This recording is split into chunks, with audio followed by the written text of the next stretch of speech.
I mean, I can think of who's Steve Jobs. Steve Jobs being one of them with cancer. I mean, I didn't even know Steve Jobs had cancer from 2006, where he was diagnosed, all the way till when he passed away in 2012 or 2013. But that whole time, he was living with, obviously, this cancer, going for chemo and everything else. I was doing research as well. There's another person, I'm not sure who it was, but had ALS as well. Still kept on running the business until he couldn't anymore. Who's the genius that with the theory, with the movie theory of everything? I forgot the guy's name. Steve Hawkins, yes. Steve Hawkins as well. I mean, he created crazy theories even though he had the sickness, the chronic illness and everything else.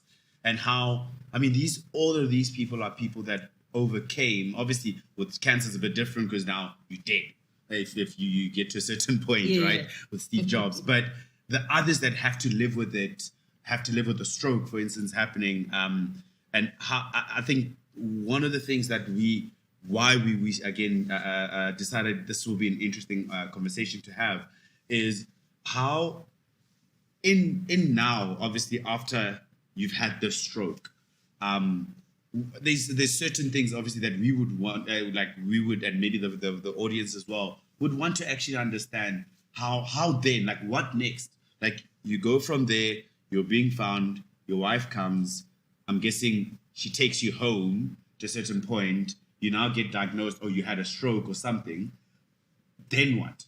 Like, what is your mindset around that thing? Like, what are you feeling? And also, I think to a larger extent, our audiences are small businesses, right? So we don't necessarily have processes and things in place in our businesses that I can walk away and it will survive while I heal. Especially if you're a consultant. Especially when you're a consultant. Then what? Then does the business pause while you recover? And how does that then affect you mentally? On top of all all of these things that are happening around.